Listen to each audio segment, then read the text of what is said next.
Hello, and welcome all to Movie Hunter, the show that tracks down the quality of all sorts of movies.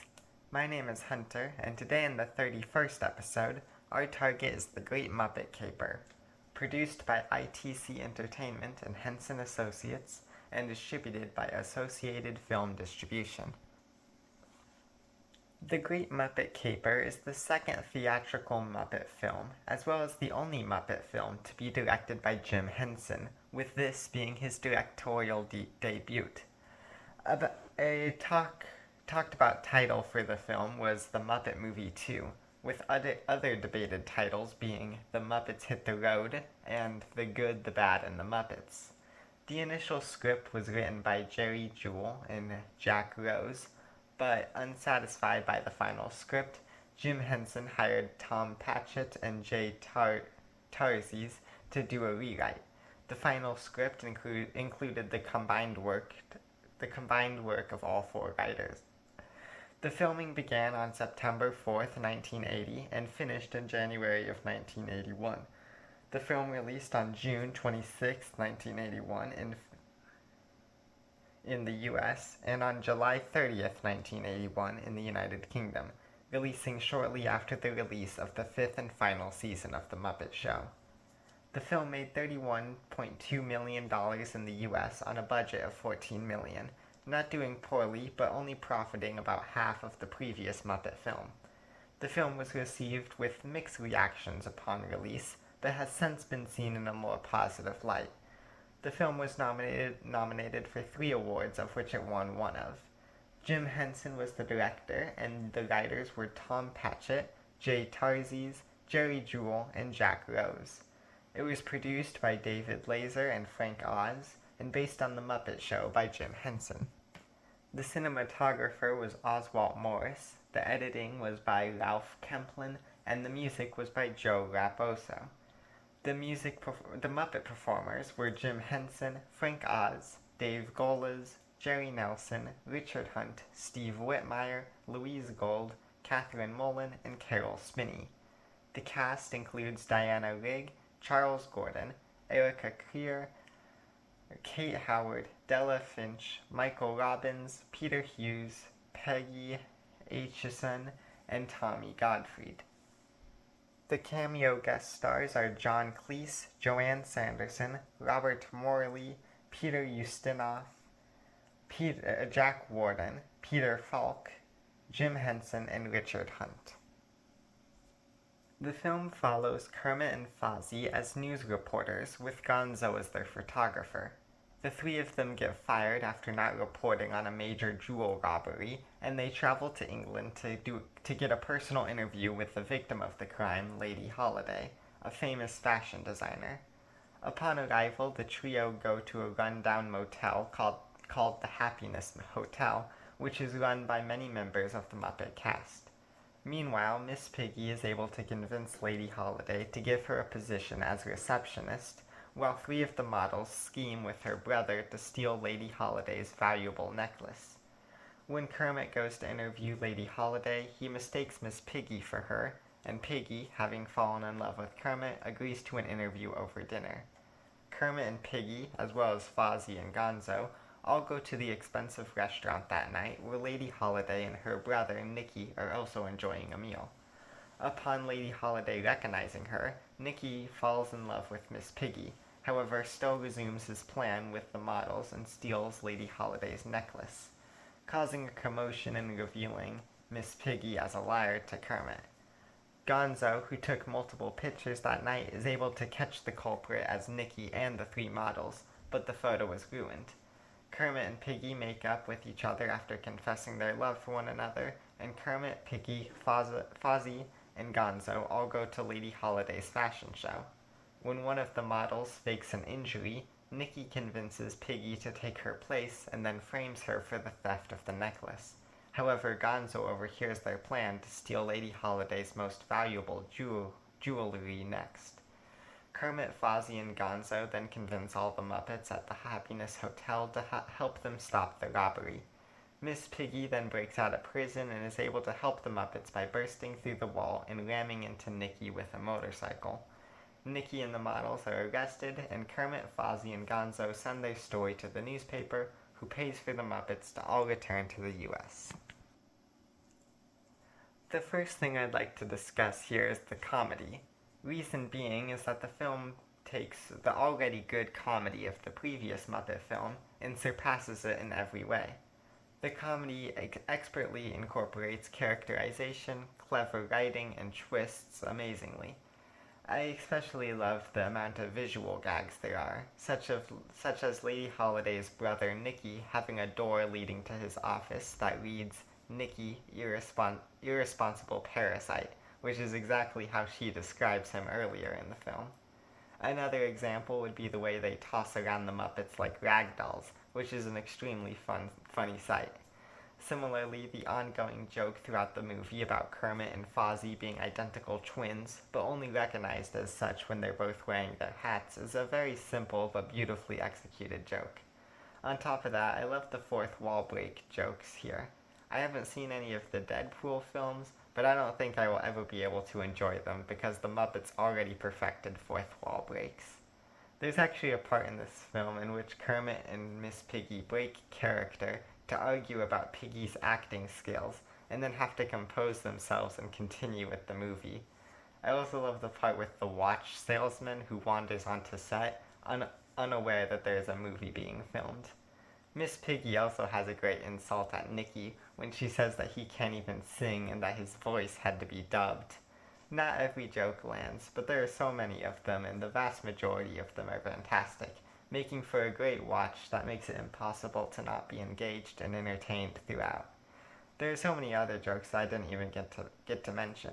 The absurd taxi drive with Beauregard, when Miss Piggy breaks into a house to make it look like she lives there, and the couple inside being extremely boring and unresponsive, Fozzie's lackluster speech that somehow convinces all the Muppet to risk their lives, and Stalter and Waldorf are just a few examples. The next thing I'd like to discuss is the main cast of Muppet characters, being Kermit, Fozzie, Gonzo, and Miss Piggy. Unfortunately, what this film does better than the last in comedy, it does slightly worse in character. That being said, it is still a good representation of who they are. Kermit and Fozzie are both really fun, and it's nice to see their friendship again after it was sort of left behind after the first act of the previous film. I already mentioned it, but I love the jokes about them being identical twins, and everyone believes it so long as they both have their hats on. Gonzo makes for a great addition to the trio as well. Similar to the previous film, he adds an element of chaos that Kermit and Fozzie don't already provide. A part of me feels like he could have had more to do, but I like how his randomly taking pictures of everything is able to come back later in the plot to figure out who the Caper is. I also really like some of his jokes, like when the trio are struggling to find a taxi, and so Gonzo just leaps out in front of one. And Miss Piggy is a fun enough character too. She has a lot more funny jokes than the previous film, which is nice, but I feel like there is still the minor issue that I have, in that I'm not really interested in the romance plot. That being said, it is a lot less abrupt than the previous film, so it really comes down to my personal preference rather than the film's fault. That really only leaves the various Muppets who make up the staff of the Happiness Hotel. They're all pretty fun characters to occasionally fill the background. I like the Electric Mayhem in this film, the older Muppet who I assume owns the place. Ralph the dog is unfortunately put to the background mostly. Sam the Eagle makes like 2 appearances that are both fun. Stalter and Waldorf are also fun. Overall, it's the Muppets, and they're fun characters. Next, let's talk about the villain of the film, Nicky Holiday. This is the part of the film that I find to contain the most missed potential. Nicky is a very funny character. Similar to the last film's villain, Doc Hopper, Nicky is a character who, despite being a human, is able to match the energy of the Muppets. Similarly, despite being introduced halfway through the movie, he makes good use of his time, being funny and continuing his scheme. His plot even takes a funny twist when he falls in love with Miss Piggy and has to put aside his feelings so that he can frame her and get away with his crimes. Unfortunately, this is where the missed opportunity comes in for me. I think that the mystery plot is oddly sidelined in this film. What it, what it's sidelined for is great, but being the comedy and characters, but it leaves something to be desired when it comes to the actual caper plotline. The elements work well enough on their own, but in the larger frame of this film could have used some more screen time and leaned more into the jokes and Nicky. As is, it is still a very enjoyable part of the film, but for being the main idea of the movie, it really could have used some more time to flesh it out. Finally, that leaves us with the ranking of the songs. There are 7 songs in the film, and most of them are great, despite about half of them being romance songs, which are not usually my cup of tea. In last place, Piggy's Fantasy, which a lot of people compliment for its choreography, but apparently I'm unable to appreciate it because I really don't think it's all too great, at least musically. I'm glad that other people like it, but to me, the joke about Nicky's actor being dubbed over for the song was more enjoyable than the song itself. In 6th place, Nightlife. Not a whole lot to this one.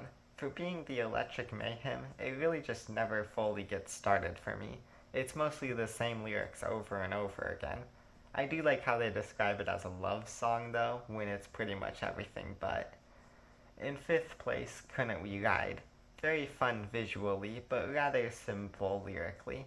I like how they show off what they learned from the previous film, in which they only had Kermit on a bike, and now they've got multiple Muppets on bikes and even make them perform impressive turns and such. Fairly basic musically though. In 4th place, The First Time It Happens. A very good song that maybe goes on a bit too long and ends on too much of a fantastical note. I kinda prefer the simple beginning. Still a fun time though. In 3rd place, Stepping Out with a Star. A very fun song with very fun and rhyming lyrics. In 2nd place, Hey a Movie, in which I skipped a line there in my script. A very fun song with very fun and rhyming lyrics. Kermit getting ready for his date and Fozzie and Gonzo helping out is a really fun little sequence.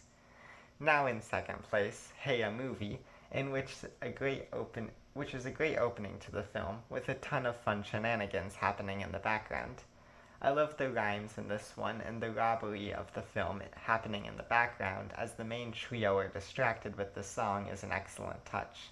So many small details happening in the background make for a really fun time, such as the car passing by in the beginning with a bunch of caged Muppets, and then the car returns near the end of the song and the Muppets are driving the car with the human now in the cage. Anyway, in 1st place, Happiness Hotel, which, simply put, is everything I want in a Muppet song. Lots of fun rhymes, wacky moments, and just setting a really fun atmosphere. Overall, a pretty great selection of music. Not all of it is my cup of tea, but there's not really a bad song in the track. Definitely a highlight of the film. I give The Great Muppet Caper a 9 out of 10 for being possibly the funniest Muppet movie. Not everything works, primarily the wasted potential of the villain, but still a really fun time throughout.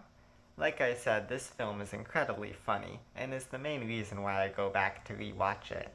The songs Happiness Hotel and Hey a Movie alone make for a hysterical time. While I enjoy the simplicity of the previous Muppet film, this one is definitely my preferred of the two, due almost entirely to its comedy and the risks it takes. Well, that's all folks. I hope you enjoyed and feel free to share any opinions you had on the movie. A new episode releases each week, so stay tuned to see which film I cover next. And in case I don't see you, good afternoon, good evening, and good night.